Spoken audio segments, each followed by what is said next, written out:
श्री गणेशाय नमः। गुरुचरण कमलेभ्यो नमः। वास्तुपुरुषाय नमः। विश्वकर्मणे नमः। प्रिय दर्शकों, जय माता की। आज कई क्वेश्चन अपने कार्यालय से संबंधित आए हुए हैं, क्योंकि एक ही तरीके के क्वेश्चन थे तो उनका सभी का उत्तर मैं एक ही साथ दूंगा। श्री राहुल जी, मुकेश जी, देव कुमार जी, तरुण गोयल जी, इनका क्वेश्चन कार्यालय से संबंधित है। किसी का कार्यालय में मन नहीं लग रहा है, अपने ऑफिस में मन नहीं लग रहा है। किसी का कार्यालय जहाँ पर है वहाँ पर जो ग्राहक हैं वो कम आ रहे हैं। कार्यालय से संबंधित प्रॉब्लम इनके सामने है। बाहर रहते हैं तो ठीक है, लेकिन जैसे ही कार्यालय में आ जाते हैं उच्चाटन हो जाता है, वहाँ से जाने को मन करता है, मन नहीं लग पाता। देखो बंधुओं, पहले भी मैंने कार्यालय से संबंधित बहुत सारी जानकारियाँ वास्तु और ज्योतिष के अनुसार आपको दी हैं। आज क्योंकि क्वेश्चन कार्यालय से संबंधित अधिक थे तो आप इसके बारे में ध्यानपूर्वक सुने। पहले तो ये देखें कि आपका कार्यालय का स्थान किस जगह पर है। अगर आपका पूरब मुहाना मकान है तो आपने उसको कार्यालय को कहाँ पर बना रखा है, और अंदर कार्यालय की जो स्थितियां हैं वो ठीक प्रकार से हैं या नहीं है, वास्तु सम्मत हैं या नहीं है। आपका बैठते हुए मुंह पूरब को या उत्तर को होना आवश्यक है। अपने पीठ के पीछे अगर दरवाजा आपके है तो वहाँ से आप अपने जो आपकी कुर्सी है उसको हटा लें या पीछे से दीवार करवा लें, क्योंकि दरवाज़ा उस जगह पर, अगर आपकी पीठ जहाँ पर आप पीठ लगा रहे हैं और आपका मुहाना पूरब है तो पीठ के पीछे कार्यालय में अगर दरवाज़ा होता है तो नुकसानदायक होता है। इससे भी मन लगने की स्थिति नहीं बन पाती। अगर सामने टॉयलेट इत्यादि आपने बनाया हुआ है तो सामने जहाँ पर आप बैठ रहे हैं उसके बिल्कुल सामने टॉयलेट का दरवाज़ा नहीं होना चाहिए। जहाँ पर आपका कार्यालय है बाहर का दृश्य अच्छा दिखना चाहिए। मैंने आपको बताया निगेटिव एनर्जी आंखों के द्वारा बहुत ज़्यादा आती है। जिस समय हम किसी चीज़ को देखते हैं तो मन के अंदर भाव पैदा होते हैं, निगेटिव या पॉजिटिव। अगर हमने कोई गंदी चीज़ या गंदी वस्तु बाहर दिखाई दे रही है, खिड़की से दिखाई दे रही है, तो निगेटिव एनर्जी ज़्यादा बनेगी। अगर अच्छी चीज़ें, हरी भरी चीज़ें दिखाई दे रही हैं तो वहाँ पर पॉजिटिव एनर्जी अधिक बनेगी। अतः आप कार्यालय के अंदर पॉजिटिव एनर्जी के लिए बैम्बू ट्री आते हैं बाजार से, कहीं पर से भी के जहाँ पर फूल वाले होते हैं उनसे ये खरीदे जा सकते हैं। आप बैम्बू ट्री या तो गिफ्ट में किसी से मिले हों तो वो अपने ऑफिस में लगा लें या अपनी ऑफिस की मेज पर लगा लें, क्योंकि हरा भरा पॉजिटिव एनर्जी का कारक होता है। जहाँ पर हरा भरा रहता है वहाँ पर पॉजिटिव एनर्जी ज़्यादा रहती है। अगर तब भी आपकी समस्या का समाधान ना हो पा रहा हो और मन नहीं लग रहा है, मैंने आपको पहले भी बताया है कि पिरामिड जो होते हैं वो बाज़ार से मिल जाते हैं। अगर आपका 10 बाई 10 का ऑफिस है या 10 बाई 12 का ऑफिस है तो 4 इंच चकोर या 3 इंच चकोर वाला पिरामिड आप अभिमंत्रित करा करके अपने टेबल पर रखेंगे तो आपका ध्यान एकाग्र होना, मन आपका लगना आरंभ हो जाएगा। अतः आप अपने कार्यालय के अंदर पिरामिड स्थापित करवाइएगा, या क्रिस्टल बॉल आती है, कटिंग वाली क्रिस्टल बॉल अपने सिर के ऊपर व मेज जहाँ पर आपने डाली हुई है उसके ऊपर उसको लटकाइएगा, एकाग्र मन आपका हो जाएगा। कच्छप स्फटिक का क्रिस्टल का कछुआ आता है, वो भी अपने टेबल पर आप रख सकते हैं।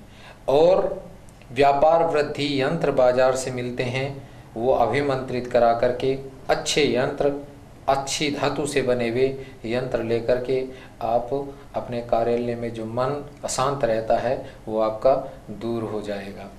अतः जितने प्रयोग मैं बता रहा हूँ, क्योंकि अनुभव किया हुआ है लोगों के यहाँ, व्यक्तियों के यहाँ जो मेरे पास आते हैं उनके यहाँ मैंने लगवाए हुए हैं और वो प्रभावित इस चीज़ से हुए हैं। अतः आप भी इन चीज़ों को करके अपनी इन समस्याओं का समाधान कर सकते हैं। एक क्वेश्चन आया है नेहा जी का 16/10/87 3:15 मुजफ्फरनगर का जन्म है, विवाह के बारे में पूछ रही हैं। केतु की महादशा में शुक्र का अंतर और मंगल का प्रत्यंतर चल रहा है। इनके विवाह स्थान का स्वामी शनि है। शनि जिसके विवाह स्थान का स्वामी होता है, थोड़ा सा विलंब उसमें जरूर होता है। केतु की महादशा चल रही है, केतु द्वितीय भाव में कन्या राशि का बैठा हुआ है। शुक्र का अंतर इस बात का कारक है कि विवाह के योग तो आपके बन रहे हैं, मगर विवाह 2014 मार्च 2014 में आपके विवाह के योग बन रहे हैं। केतु से संबंधित आप प्रयोग करें।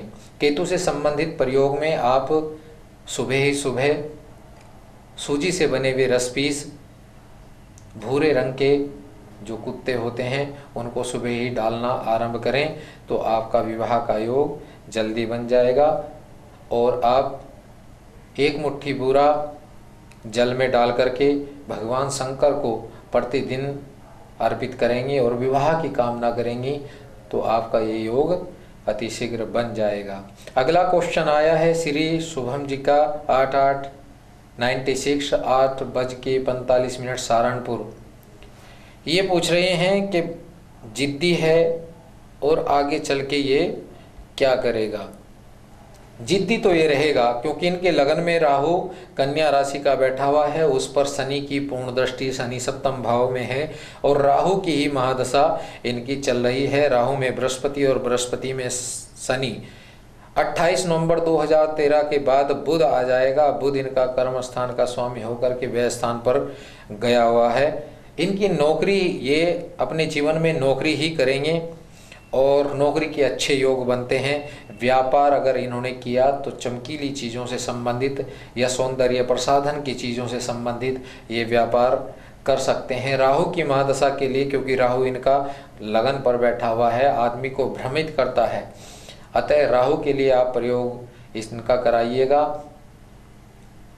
भैंसा जो होता है, जिसको गांव की भाषा में झोटा वगैरह कहते हैं, आप भैंसे को दोनों तरफ से चुपड़ी हुई रोटी और कव्वे को दोनों तरफ से मीठी रोटी और मछलियों को आटा डालना इनसे आरंभ कराइएगा शनिवार और बुधवार को। तो आपकी ये जो राहु के द्वारा प्रॉब्लम, ये जिद्दी बना इसको आ रहा है, ये कम हो जाएगा।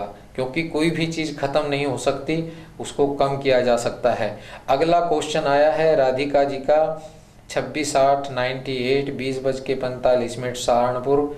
ये 10th कर रहा है और फ्यूचर में क्या करेगा, इनके क्या करने के योग बनते हैं। इनकी भी राहु की महादशा चल रही है। शुक्र का अंतर, राहु इनका रोग स्थान पर बैठा हुआ है।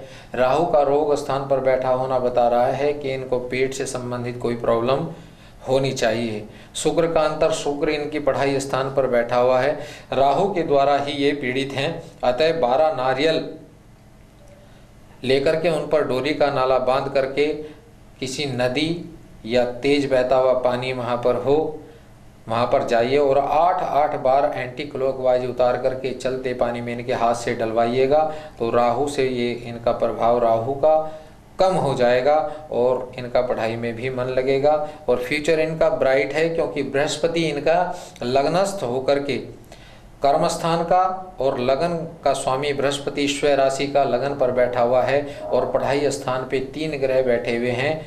तो अतः इनके बहुत अच्छे योग है, बहुत माइंडेड व्यक्ति होने चाहिए। जो भी जिनकी भी ये कुंडली है, थोड़ा स्पष्टवादी हो सकते हैं क्योंकि शनि इनका जिह्वा स्थान पर बैठा हुआ है। स्पष्टवादी होंगे, घबराने की आवश्यकता नहीं है। स्पष्टवादी अंदर से, मन उनका खराब नहीं होता, जो आता है वो कह देते हैं।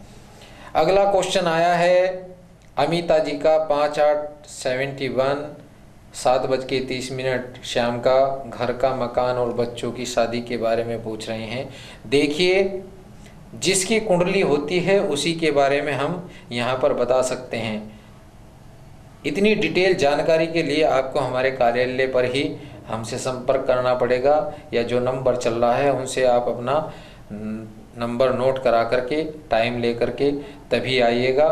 मकान के लिए मैं बता देता हूँ, बृहस्पति में शनि और शनि में मंगल। देखो, योग अगले 6 महीने के अंदर आपके मकान के योग बन रहे हैं, क्योंकि मंगल यहाँ पर लग्नस्थ होकर के चंद्र कुंडली में भी लग्नस्थ है और बैठ करके चतुर्दृष्टि से मकान अपने स्थान को देख रहा है। अतः इसी 6 महीने में आपके मकान के योग बन रहे हैं। अगला क्वेश्चन आया है श्री गौरव सैनी जी का, 21/3/92, 4:30, बीटेक कर रहे हैं, नौकरी कब लगेगी और उनका लास्ट ईयर चल रहा है। गौरव जी, बृहस्पति में शनि और शनि में शुक्र का अंतर प्रतंतर चल रहा है।